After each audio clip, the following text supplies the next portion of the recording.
Alright guys, so if you've decided to re-gear your Kawasaki Z900RS, well, these are the tools that you're going to need to get the job done. So let's dive into it. First of all, you're going to need to grab the same tools that you would normally use to adjust your chain. So 27 millimeter, that's an impact socket because, well, you can see the impact gun there. We'll get to that in a minute.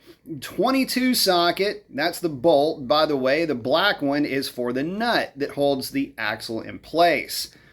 You've got two 12 millimeter wrenches for the adjusters, some needle nose pliers to remove the old cotter key, and a new cotter key.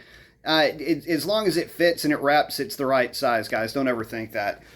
Next, as I mentioned, impact wrench. You're going to want to have one of these on hand. If you don't have one, rent one. If you don't rent one, well, at least try to find a buddy that's got one. It'll make your life a lot easier. Hammer in a flat blade screwdriver. That's going to help you re-coax that crush washer out of its place that it's in now. Persuasion, if you will. And then your cover and an 8 millimeter bit.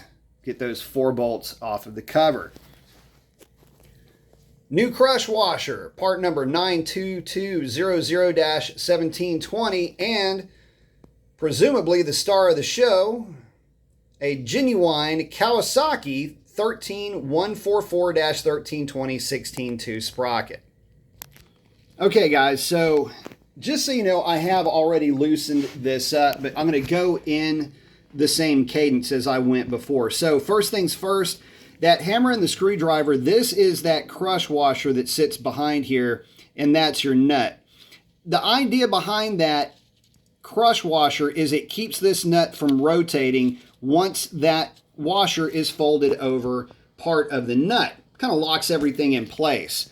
But when it's down, you can't obviously turn that nut. What you're going to do is you're going to take your screwdriver and on the corners, just kind of pop this up on the side and get it off of the nut itself. When you hit that nut, because it's actually a stepped nut, when you hit that nut with the impact wrench, it'll basically just turn the nut, and the nut will kind of self-clearance out of there. To be honest with you guys, it may self-clearance without even touching it. But the idea is still the same. If you feel like you want to move that up, just only hit it out from the sides. Don't spend a whole lot of time trying to get it just perfect. Once that nut starts moving, it'll basically self-clearance right out of there. So this is where a paddock stand comes in real handy, and why you don't want to mess with the nut on your rear axle just yet. You want to leave everything right where you find it. What I did is I just jammed my foot underneath the tire, grabbed the impact, set it right here, ugga, ugga, ugga, ugga, ugga, and it comes right off. You're sticking your foot underneath here to keep it from turning, because you are not going to have this thing in gear. Only hit it with that impact when it is in neutral. Reason for that is you do not want to be hammering on the gears themselves. You just want to have any kind of tension or any kind of force in the chain, not in the transmission. Once that step's been taken, this thing will have buzzed probably right off. And now you can pull off your crush washer. Now, as you can see, output shaft is splined, and so is the crush washer. And it should be pretty obvious how that works. Crush washer goes back, the new one, over the splines. Nut goes on. Once you torque it down to 108 foot-pounds, I forgot to show that. You're going to need a torque wrench also. Once you torque that nut down, wherever it lands, you're just going to fold that over, and that is going to be locked in place. Don't forget to do this. This is an important step, and I'm mentioning it now, and I'll probably mention it a few times. Do not forget to fold your lock washer over. From here, you're just going to employ the same skill set that you use to adjust your chain, except this time you're going to move your adjusters very, very, very far forward, because you need as much slack in this chain as you can get to be able to pull that sprocket out and install your new sprocket there. Please note, the original equipment Kawasaki sprockets will say outside. That's the side that faces you, the installer. There is no part number on this thing, but I did count the teeth, and it is, in fact, a 16.2 sprocket. Here's a quick size comparison for you guys. Obviously, the one on the right is the 16 tooth. The one on the left, that's your stock 15. All right, so getting the new sprocket on there really is a bit of a two-handed job. Pretty simple, pretty self-explanatory. The sequence is sprocket, crush washer, and then nut. Now, what we're now going to do is we are going to adjust the chain to within normal specifications, 30 to 35 millimeters of slack. And then we are going to torque that nut down to 108 foot-pounds.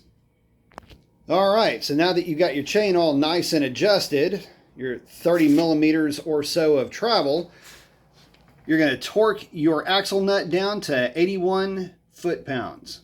But I got a little bit of a process that I do with that. Let me share that with you. Typically, I'll start off with setting the torque wrench to somewhere around 77 or 78 foot-pounds. Once you get it close, I'll look around and say, okay, well, I can't get a cotter pin in there, but man, I am pretty much right on top of that one. All right, so we're going to torque it down a little bit more and insert the cotter pin. Doing it in 2 stages keeps you from over-torquing that nut. I'm a big fan of using torque specs and not just, arm wrestling the thing into submission. All right, cotter pin is in. Now I'll put the cap on. As a reference, that's where this chain, it's a stock chain, bike's got about 1,000 miles. So that is the notch where it wound up. And yeah, I am that guy that uses one of these micrometer type tools to set the distance between those hash marks. I do measure those down to basically the nearest nth of a millimeter, just because obsessive compulsive disorder. All right, nuts all nice and torqued down. You may ask, well, how did I do that? Well, I know, really probably not recommended. However, did use a wooden stick, went in between the spokes and the swing arm. I know you're going to say, it's not supposed to do that.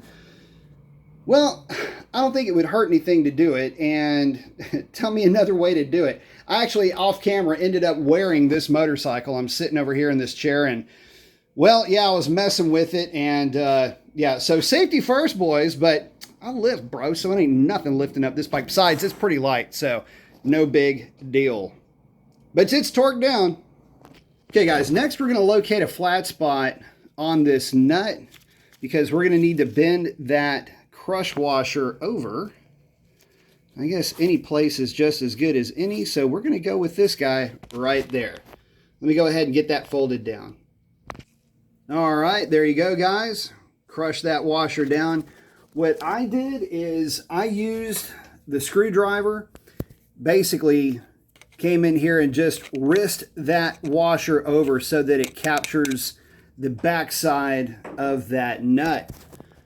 We've torqued it down to 108 foot-pounds. We've checked it more than once.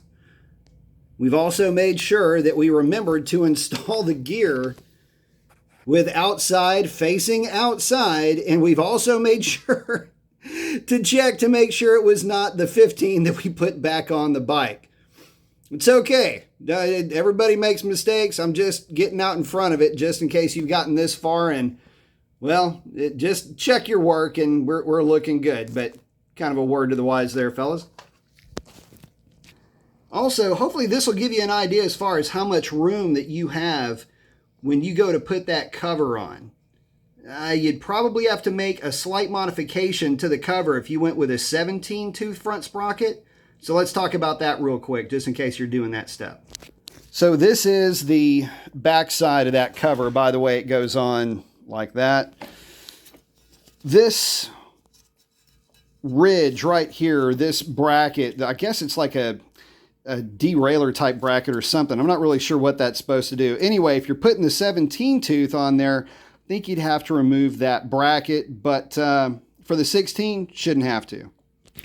There we go. From here, guys, it's just as simple as putting your cover back on, getting the bike out, taking her for a rip. All right, all buttoned up and ready to go. One thing too, guys, these motorcycles pick up their speed from the rear speed sensors. So it picks it up from a tone ring in the back. It does not have anything to do with the output shaft in the transmission. So don't sweat it. It's not going to affect your speedometer. Wanted to touch on that too.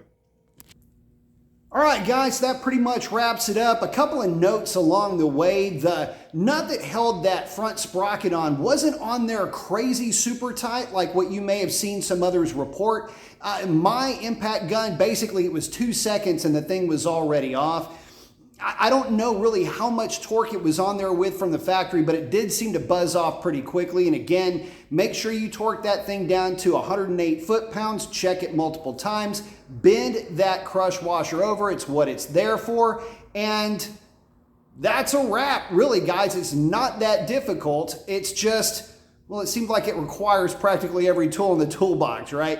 But hopefully the results are well worth it. And listen, if they're not, if there's something that you just don't like about it, you can always reverse it later. So with that, I'm going to go ahead and wrap it up. I hope this out. If it did, hook your boy up with a like and subscribe. Get more content like this heading your way. We'll catch y'all on the next one. Adios.